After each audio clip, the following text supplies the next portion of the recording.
The most fraudulent start to a Premier League season I've genuinely ever fucking witnessed. Really? The most fraudulent defense to a Premier League season ever. Okay. You're telling me that if you talk to a Liverpool fan just 4 weeks ago, sure, they'd be happy with 12 out of 12 points, of course. But would they be happy with the way that this team's performed? Let's go through it. First game against Bournemouth, red card. No red card. Yes, red card! Was there? No red card. No red card. First game against Bournemouth, their first half was very solid. That was something that they can build off of. Great. Then they gave up a lead. Then they had to do a last-minute winner. All in all, is that performance something to shine about? No, because they gave up a lead. The first half, yes. I said that. Okay.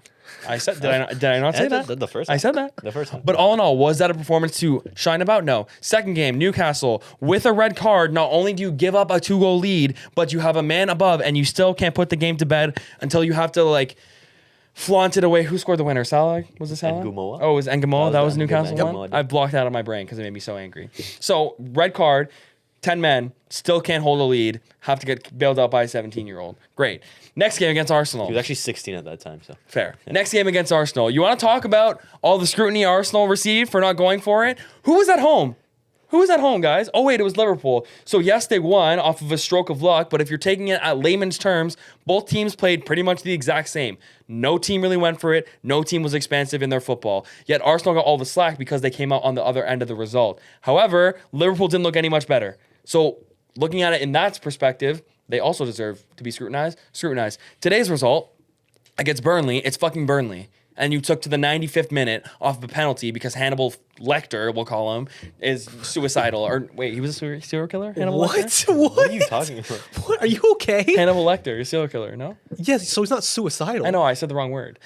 Anyway, they've been bailed in 4 games in a row, and I just cannot I think they stand. were very unlucky to not win by more today. Yeah.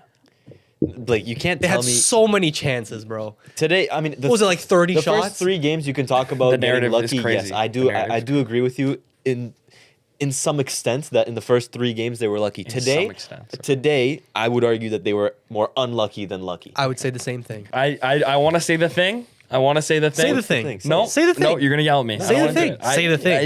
It's just Say the thing. If Arsenal was in this position and We'd they be didn't saying score the the same goals against Burnley, you would not say the same thing. You would say they're not clinical enough. You would say that they didn't convert their chances, and that you would say that this was a bad overall performance. That's exactly what everyone would say. No. Yes. No. Yes, Because yes. when we were pushing that narrative after your first game, it was the fact that you weren't creating chances. Not talking about the first game. Talking about if this performance was happening to Arsenal. Okay, so this is just your personal anecdote. No. It's not and personal. Not actually based No, on it's not reality personal. then. It's just what you guys would say. I know. Why? Why do you say that? Because that's the way you guys are. Why? And that's the way fans are. Because there's an Arsenal agenda.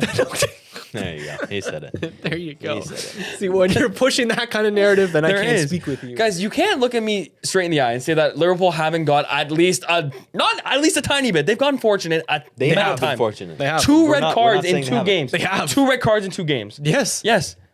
3 games. There was no red card in Arsenal. Yeah. I mean, sorry. 2 out of 4 games. 2 and 4. 50% red card in Yeah. games. Yes. I'm heated, guys. Fuck. I'm sorry. I can tell, Blake. Sorry. But I don't think they were lucky against Burnley. I think they might have been lucky against Bournemouth, and they might have been lucky. I think the game where they were luckiest was Newcastle. Yes, I'd say. absolutely. Because you have to rely on that moment of brilliance Absolutely. of Szoboszlai and Ngumoa Yeah. at the dying moments of the game, especially after conceding 2 when you were Yeah. 10 men, or when the other team was 10 men. Yeah. So the luckiest they've been was the Newcastle game. Have the performances been sub expectations also? I'd say Absolutely, yes, right? But you also can look at it from the lens that these performances, these last minute wins, it's also what champions do. It's also finding that spark of brilliance. It's also finding that moment to flip a game on its head, to always find that winner. And you say it's unsustainable, but I see it as a champion's performance where when you need that moment to happen, that moment It's not happens sustainable. at one It's not sustainable. at one part of the pitch. They've done this for 4 games in a row. I guarantee you it's not sustainable. When you do something for 4 games in a row, when does it turn from luck to managed skill? Like any random Jamie Vardy 9K, I guess that's not really luck, but like any random 4-game goal streak, like 4 game sample size is not ginormous. If you want to look at me and say that this is sustainable, not them keeping the 3 points every single week. That's sustainable for them because they're super talented. But the way they're doing it, the way that they're going about their business on the pitch is not sustainable. And if you guys want to look at me and say that they can keep playing like this, and it's going to be fine for them, then that's fine. But they need to fix it and score goals earlier and be in the lead earlier and hold the lead for them to actually genuinely keep up their lead in the Premier League. They can play like they did today against Burnley, and they'll probably be fine. Yes.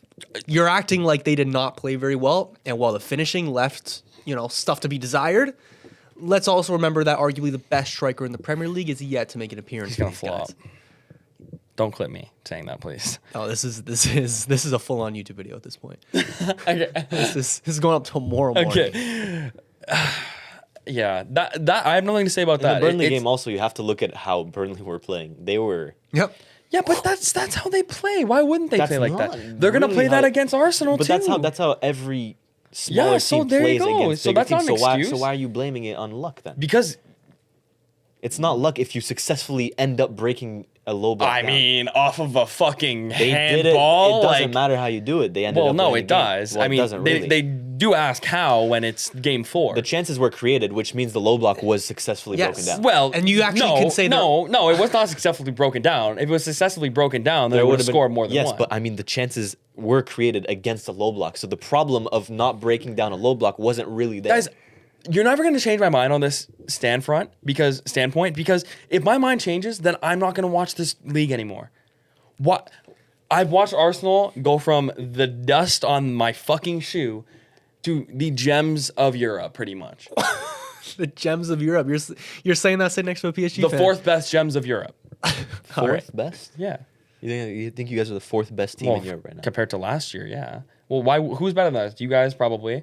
Off of I think things. PSG is better than, Yeah, than Liverpool. you guys. I think Liverpool are better Maybe than Barca. you. I think Barcelona are better than you. I think Bayern are a better team No, than you. That's unbelievable. I think Real Madrid might be a better team off than of you right off now. of what? Bayern off of what? Look how Bayern are playing right now. Look how we you guys- just played. You guys play them this year? I Look how think you we do. just played. We do. you Look how play we them in just the league played. phase, yeah. Yeah, we'll see. I mean, we'll see it when it comes to that point. And, but and I think going off of last season, going off of the talent on the pitch, I think Bayern have a little bit more there. I It's very close. Respectfully disagree. It's also very hard to say because they haven't played each other this season. Anyway, my point being, if I don't think that Liverpool are going to slip up, there's no point in me watching the league because honestly, I can't watch another second place finish. Does So- Blake Loki want there to be an Arsenal agenda so he can keep this coming? Oh, absolutely. What are you talking about? Absolutely. I think he Loki does. But do you get what I'm saying? If I just agree with you guys, one, we don't have a show, and two, why am I watching? If they're just gonna keep doing this bullshit, then why the fuck am I watching? There's no point in me watch. Okay. So let's put your balls on the table then. Yeah. All right. Next game against Everton. What happens? So I give Everton a real good shot of getting points. Is it at their new stadium? They're at home. Okay. Liverpool. So But but even then, I think you'd be a fool to not give Everton. yeah, a shot in Everton that have a game. chance. I They would always do. I would hope for a draw. I could see Liverpool winning this, but Everton at home is not an inherently hard fixture, but because of the Merseyside derby, it could be. All right.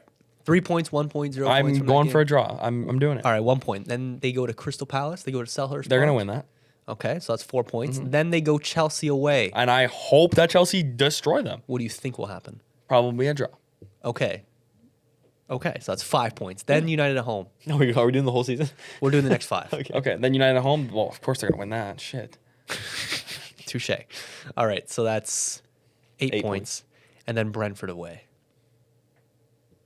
11 points. 11 points in the next. 11 points in the next possible 15. Yeah, and that's good. I can deal with 11 points All right. because we'll stay perfect too. Oh fuck, we have City. Sydney next week. But this is what I'm saying. Do you see this fixture list that Liverpool have to go through? So now we're doing They the played fixture Arsenal. list. Are That's we it. serious? They played Arsenal. Blake- That's it. Lad, there's gonna be a point. Did you actually know that every team plays you the actually know that same? every fucking team- Plays No, the but I mean- But same it team. That matters. was If the you play easiest- 7 good teams in a row, it matters. It helps. It hurts. Yes, the and then easiest layup eventually it's ever. gonna even out where you have a really easy run Exactly. and Okay, they have sure. a really hard one. Look, all I'm saying is they're gonna drop points sooner than later. They're not gonna win every single game. They're not gonna go unbeaten. And if they do, I'll eat my words. you know what it might be? I think the people making the fixtures have an Arsenal agenda. Well, I mean, all of the online discourse about the Liverpool game is talking about Michael Oliver being a terrible referee. You want to talk about that at all, or are you gonna just dismiss that because Liverpool and you guys Yes, love because them the so much? online discourse is never gonna deservedly praise Liverpool or any of the big 6 teams. So 11 points from the next 15 possible. I mean, that's fair. or they can lose 2 in a row. Like they could lose to Everton. Like they're not going to, but I don't think it's impossible. they're not. If anything that this has shown me is that they're not perfect. They're at least just as good as Arsenal, if not a little better, if not a little worse. No team is perfect. No, but you're evaluating my squad to theirs. If we're looking at it all together, I'm not looking at Liverpool's squad right now. Isaac comes in, different story. But even with Isaac, like, if he comes into the squad right now, I'm not looking at that team being like, they're so far ahead of us, it's not even worth watching. I'm not looking at that. Their performances have shown me that. Arsenal performances so far this year have shown me that. I'm not saying that at all. So if you guys are going to believe that they're going to win every fucking game, then okay, great. Then they're going to win the Premier League. But they're not going to. So I'm just explaining to you that these performances have been subpar. The ones that they should have won, they've obviously won, but they haven't been in convincing fashion. Arsenal have 2 convincing wins, 1 gritty win, 1 champion win, if you want to call it, against United, and then they lost the big one. Next time around at the Emirates, hopefully it's flip-flopped. Talk to me about Mo Salah. Oh my God. Like, guys, is Hazard clear? Like, genuinely. Come on. Because, no, Seriously. hear me out. Because at least Hazard, if he had a no-show of a game, there wouldn't be this fucking penalty to wrap it all up. Like, at least he would have impacts on the game. Not just a fucking penalty at the end of the game that makes it look like he did something. No, I'm not doing the Salah Hazard thing. I used to be a Hazard guy just because of it's gone so clear now. Oh, you enjoy football when you're watching it, but no. The out and out output of Salah is what makes him clear. And this 4-week lull in form is not going to convince me otherwise. Someone on Twitter was like, Salah's just Jack Harrison with GA. Come on, bro. What? I love Twitter. It's almost like he just came off one of the best individual seasons in Premier League history, and we're just forgetting about it. I know. It's just annoying. Like, it's just annoying. It's someone else talk. I'm just being biased. I definitely agree with you in the sense that, like, I'm seeing a lot more cohesion in the Arsenal team than I am in Liverpool right now. But on the other side of the coin, they do have a lot of high money signings that are still gelling in. They still have one of the best strikers in the Prem and the world to come in and bet himself. But and that should they be... are the champions, and you would trust that they're going to make it work. Yeah, It's the same thing I said 2 episodes ago. It's like you want to get these bad performances out now in the fashion that they're doing it, because at least they're winning and performing badly before they kind of pick it up and start winning convincingly. They're gonna drop points. Of course, they're going to drop points. Yeah, so like, they're not going. this is just giving me more hope that they'll drop points, because you can only evaluate off of what you've seen. Of course. Is that not true? So that's just what I'm doing.